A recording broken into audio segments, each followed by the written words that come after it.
पुढच्या आत्ताच्या क्षणाची सगळ्यात मोठी बातमी, एक्सक्लुझिव्ह बातमी साम टीव्हीवर पाहतोय आपण। 40 जागांपेक्षा जर जास्त जागा मिळाल्या तर शिंदे गट मुख्यमंत्री पदावर दावा ठोकणार असल्याची माहिती सूत्रांनी एक्सक्लुझिव्ह साम टीव्हीला दिली आहे। मोठी बातमी म्हणावी लागेल। बिहार पॅटर्नच्या आधारावर राज्यात मुख्यमंत्री पद द्या अशी मागणी शिंदे गट करण्याची शक्यता व्यक्त केली जाते।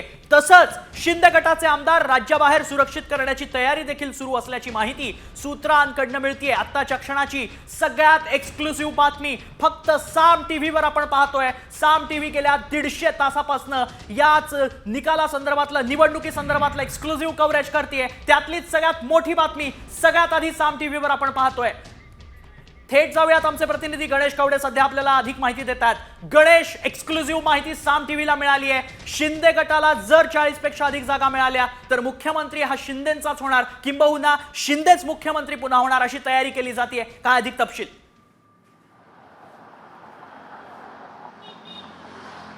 गिरीश, नक्कीच असंच म्हणावं लागणार आहे, कारण की लोकसभेमध्ये देखील आहे एकनाथ शिंदे यांना जास्त जागेवर आहे तो विजय मिळवण्यासाठी यश आलं होतं आणि यानंतरून जागा वाटपामध्ये देखील आहे एकनाथ शिंदे यांनी बार्गेनिंग पॉवर आहे ती वाढवलेली पाहायला मिळत होती आणि याच बार्गेनिंग पॉवरच्या नंतरून आता विधानसभेमध्ये देखील आहे जास्त जर जागा विजयी झाल्या तर पुन्हा एकदा एकनाथ शिंदे यांच्या गटाकडून आहे ती मुख्यमंत्री पदाची आहे ती मागणी होताना पाहायला मिळते आणि त्यामुळेच कुठेतरी जर कालचंच एक संजय शिरसाट यांचं देखील एक वक्तव्य बघितलं असेल की एकनाथ शिंदे जो निर्णय घेतील त्या निर्णयाला आम्ही सहकार्य करू आणि त्यांच्याबरोबर जाऊ अशा पद्धतीचं हे वक्तव्य होतं आणि त्यानंतरून आता जर जास्त उमेदवार जिंकले तर त्यांच्यासाठी एक सुरक्षित जागेवर नेऊन ठेवायचं आणि आपली बार्गेनिंग पॉवर वाढवायची असंच एक सध्या तरी सूत्रांकडून आपल्याला माहिती मिळते। त्यामुळे पुन्हा एकदा एकनाथ शिंदे मुख्यमंत्री होतात का हे देखील पाहणं तेवढंच गरजेचं आहे। मात्र सर्वच पक्षांनी आपले आमदार आहेत निवडून आलेले यांना सुरक्षित ठेवण्यासाठी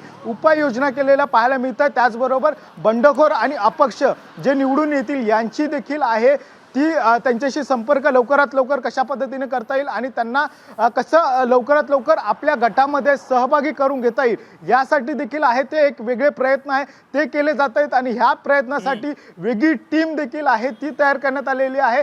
त्यामुळे आता आपण बघू शकतो की ज्या पद्धतीने लोकसभेमध्ये आहे ती बार्गेनिंग पॉवर वाढली होती त्यानंतरून विधानसभेमध्ये जर विजयीचा आकडा 40 पेक्षा जास्त असेल तर पुन्हा एकदा एकनाथ शिंदे गटाकडून आहे ती मुख्यमंत्री पदाची मागणी आहे ती केली जाऊ शकते ही सूत्रांकडून आपल्याला माहिती आहे ती प्राप्त झालेली आहे। अगदी, पण गणेश, खरं तर जर तरच्या बाता या राजकारणात चालत नाहीत, मात्र तरी देखील शिंदे गटाकडनं एक्सक्लुझिव्ह माहिती साम टीव्हीला मिळाली आहे। अशात भाजपनं काय भूमिका घेतली आहे त्याबाबत काही तपशील मिळतोय किंवा अजित पवार गटाला हे सूत्र मान्य होणार आहे त्याबाबत काही हालचाली घडतात आता महायुतीमध्ये?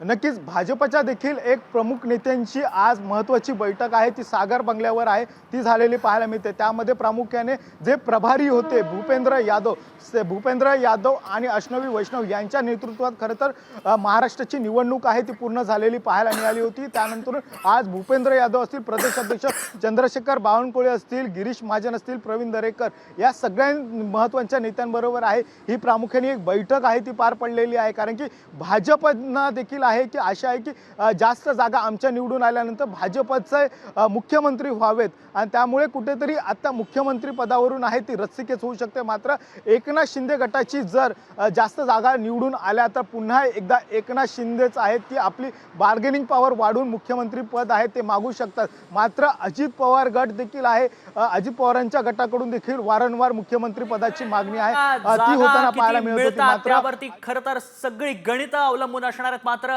आधी आघाडी घेतलेली आहे या सगळ्या सिनारिओमध्ये, या सगळ्या चित्रामध्ये ती एकनाथ शिंदे यांनी, आणि त्यामुळेच किती जागा मिळतात त्यावरनं आता सगळा खेळ सुरू होणार हे निश्चित आहे। धन्यवाद गणेश, वेळोवेळी तुमच्याकडनं अपडेट्स घेत राहू।